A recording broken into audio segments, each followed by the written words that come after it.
হাবড়া মহকুমা রূপাইছড়ি আরডি ব্লকের উদ্যোগে মাধ্যমিক ও উচ্চ মাধ্যমিক পরীক্ষায় কৃতিত্বের সঙ্গে উত্তীর্ণ শিক্ষার্থীদের সংবর্ধনা ও জীবন গঠন বিষয়ক এক বিশেষ অনুষ্ঠানের আয়োজন করা হয়। অনুষ্ঠানে এলাকার বিভিন্ন বিদ্যালয়ের ছাত্রছাত্রী, অভিভাবক, শিক্ষক শিক্ষিকা এবং বিশিষ্ট ব্যক্তিরা উপস্থিত ছিলেন। অনুষ্ঠানে প্রধান অতিথি হিসেবে উপস্থিত ছিলেন মনু বিধানসভার বিধায়ক মাইলা প্রমুখ। এছাড়া উপস্থিত ছিলেন রূপাইছড়ি আরডি ব্লকের বিডিও প্রীতম দেবনাথ, বিশিষ্ট আইনজীবী আপন দত্ত এবং বিভিন্ন দপ্তরের আধিকারিকরা। অনুষ্ঠানের শুরুতে মাধ্যমিক ও উচ্চ মাধ্যমিক পরীক্ষায় সফল শিক্ষার্থীদের ফুল, স্মারক ও সম্মানপত্র প্রদান করে সংবর্ধিত করা হয়। অতিথিরা তাদের সাফল্যের জন্য অভিনন্দন জানিয়ে ভবিষ্যতে আরো ভালো ফলাফল করার জন্য উৎসাহ প্রদান করেন। পরে অনুষ্ঠিত জীবন গঠন বিষয়ক আলোচনায় বক্তারা শিক্ষার্থীদের নৈতিক মূল্যবোধ, শৃঙ্খলা, মানবিকতা ও সামাজিক দায়বদ্ধতার গুরুত্ব সম্পর্কে সচেতন করেন।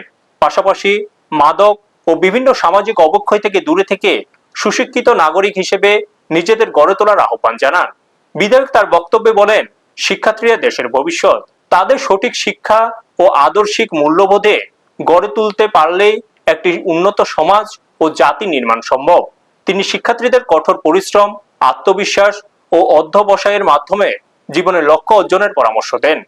সংবর্ধনা পেয়ে শিক্ষার্থীরা আনন্দ প্রকাশ করে এবং ভবিষ্যতে আরো ভালো করার প্রত্যয় ব্যক্ত করে।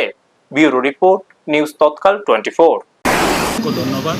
আজকে আমাদের রূপাইছড়ি আরডি ব্লকের অধীনে আমাদের রূপাইছড়ি আমাদের বিডিও সাহেব প্রীতম দেবনাথ মহোদয়ের উদ্যোগে আজকে আমাদের এই অত্র এলাকার সমস্ত ছাত্রছাত্রীদেরকে সংবর্ধনা অনুষ্ঠান।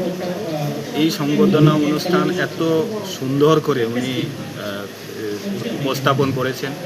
এখানে আমাদের মেডিকেল ডিপার্টমেন্ট থেকে লোক এসেছে, তারা বিস্তারিত আলোচনা করেছে এবং স্পোর্টসের থেকে লোক এসেছে এবং আরও আমাদের ইউনিভার্সিটি থেকে লোক এসেছে। এইভাবে অ্যাডভোকেট, আমাদের যে আইনি পরিষেবা সেটা থেকেও আমাদের উকিলবাবুরা এসেছে। এইভাবে একটা সাজিয়ে গুজিয়ে একটা সুন্দর একটা অনুষ্ঠান করেছেন এখানে, যার কারণে আমি বিডিও সাহেবকে অসংখ্য ধন্যবাদ জানাই। যাতে আগামী দিনে এরকম আমাদের এই অত্র এলাকার ছাত্রদের যাতে উৎসাহিত করা, যে বিভিন্ন ডিপার্টমেন্টে সুন্দরভাবে বিস্তারিত আলোচনার মাধ্যমে যাতে ছাত্রছাত্রীরা এখানে তাদেরকে কিছুক্ষণ পরে এখানে তাদেরকে যারা মাধ্যমিক, উচ্চ মাধ্যমিক যারা পরীক্ষা উত্তীর্ণ হয়েছে তাদেরকে ব্লক তরফ থেকে সেখানে সংবর্ধনা জানাবে। আপনারা দেখছেন নিউজ তৎকাল 24।